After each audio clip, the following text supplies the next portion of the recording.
But we're going to get to Adam Vinatieri because he just sat down. We only have a few minutes. And former Patriots great, former Colts great, former Jags killer for a little bit as well, Adam Vinatieri. Hey, man, great to catch up with you. If folks don't know, I covered Adam Vinatieri in the snow game and the first Super Bowl as I was in Providence, Rhode Island back in the day as just a young pup in the business, and you were just a young guy in this league. And That's right. Who knew you'd put together a Hall of Fame career way back in the day, but by golly, you did it. Congratulations. Well, it was a good run for sure. I appreciate the compliment on that, but lucky that I played for such great organizations with great offenses to put me on the field a bunch. You know, it's one of those things that you can't do it by yourself, but then when it's your time, you got to go out there and still do it. So, 24 years of doing this thing's been a blessing for sure. Let's go lightning round. You look fantastic still. You're enjoying away from the game, and are you anticipating now what could be a Hall of Fame nod at some point in the next couple of years? I really never gave myself a lot of time to really reminisce and think about my career until I was done. And, hopefully, I think anybody would lie by saying, well, I don't think about it, I don't want, I hope it happens. We'll see. If it's in the cards, I'll be honored. I mean, the guys that have those gold jackets are heroes. I mean, in my mind, I look at them and I just go, wow, so to be in the same category or to even be in this conversation is a huge honor for me. And not bad for a guy from South Dakota. That's right. Tell me about it. Tom Brady just retired. I'm sure everybody's asking you about it. Are you glad, knowing what you know about retirement and just getting away from it? Are you almost glad for him that, hey, it's time, it's good, I'm glad you're at peace with it? It's one of those things, like, obviously he's an exceptional competitor. Do I think he could still play a couple more? Yeah, I do. I mean, he's still got his game, right? At some point, Father Time is undefeated. At some point, so for him to be able to go out when he wants to go out, not when he's getting pressured by anybody else to go out early or any of that stuff, But I tell you, Tom, retirement is still pretty sweet, to be able to actually do a few of the things that you couldn't do because football was so occupied so much of your time. Hopefully he'll be able to. It'll take him a little while. I know for me it took me a solid year to not be dreaming about football and waking up in the middle of the night going, oh my God, it took me a while, but it's just part of the game. And I think he's going to be in the game, not on the field necessarily, but he's going to be part of football till the day he dies for sure. Adam, let me ask you about one of your other teams, the Indianapolis Colts. There's a lot going on up there with Jeff Saturday taking over, and it looks like he might be getting the job now. We'll see what happens. But do you have a take on how that whole thing played out throughout the season this year? Yeah, I felt it was a tough situation for him. Obviously, everybody was a little bit scratching their heads when he was the interim head coach, and myself included a little bit. When I started thinking about it, I'm like, he's the right guy, though. Like this makes sense. Like, Jeff is a fair – he knows football. I mean, if everybody said, oh, he doesn't have enough experience and this and that.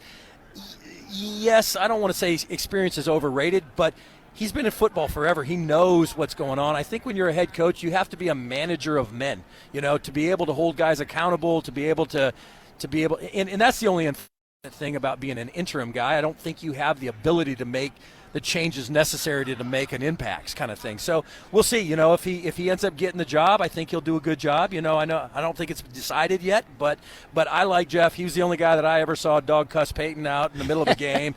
and it wasn't a disrespectful thing, but it's just, that's my point. You've got to, if you're going to be a leader, you have to be able to say, I'm holding myself to a certain standard. I'm going to call other people out. Like, accountability is important. Leadership is important. And I think ultimately that's the one thing that it's been missing with the Colts for the last year or two, whatever, that the leadership part has been lacking maybe a little bit. I mean, they got the talent, they got the skill, they got good players, but we just need to elevate the guys around you too, and that's sometimes uncomfortable. I mean, you don't necessarily want to be the guy that calls somebody else out or, hey man, you're not doing the right stuff. We need to do this and this and this, and we need to do it better. I think Jeff's a guy that would do that for sure. Adam Vinatieri with us, Brent and Friends on ESPN 690. You're here with DiGiorno, by the way. DiGiorno Doinks. Tell us a little bit about it, because if any field goal or PAT attempt hits the upright or crossbar and doinks during Sunday's game, so we need a doink, right? Or a double doink. It doesn't need to be a miss. It's just a doink. A kiss off the upright, if you will. That's a doink. Just even a kiss. You don't even have to rattle that cage, right? Right, yeah. No, I hope, honestly, I know how it feels to miss a kick, and I'm not cheering for anybody to miss a kick. I'm cheering for them to hit the upright. It goes in. Everybody gets pizza. They're happy that they made the kick. Win-win for everybody. Yeah, DiGiornoDoinks.com for a chance to win. By the way, you just said I've missed some kicks. I don't remember them, okay? Like, I really don't. Josh Scobie, I would ask Josh Scobie as we were covering the Jags and you were still playing, And by the way, you beat Tom age-wise as well there. Yeah. But he's like, I can't believe the leg strength he still has. Like, how did you do that? I mean, because he thought you got stronger. Scobie, who kicked in the league for a long time, it's almost like your leg strength got stronger. Guys that kicked way back in the day, they couldn't then kick the 55-yarders. You could. For me, and I don't know about everybody else, but I was always the guy that tried to take care of my body, tried to make sure I did everything right on and off the field, go see the massage therapist, go talk to the nutritionist to make sure that your body's your tool and you had to take care of it. And I think the older that you get in the league, technique-wise, you're even better. So as long as you don't let the flexibility go, and I loved getting in the weight room. I competed against there's nothing more embarrassing for the receiver or the running back over there if I'm doing more weight than them. So in a roundabout way, maybe made them a little bit better by doing my thing, because they're like, oh, damn, I can't let Vinatieri beat me. So they worked harder, So I don't care what the outcome, I don't care why, as long as we all got better as a team. And for me, I just always enjoyed it. I love the competitive side of it. And it sounds stupid, you're competing against guys in the weight room.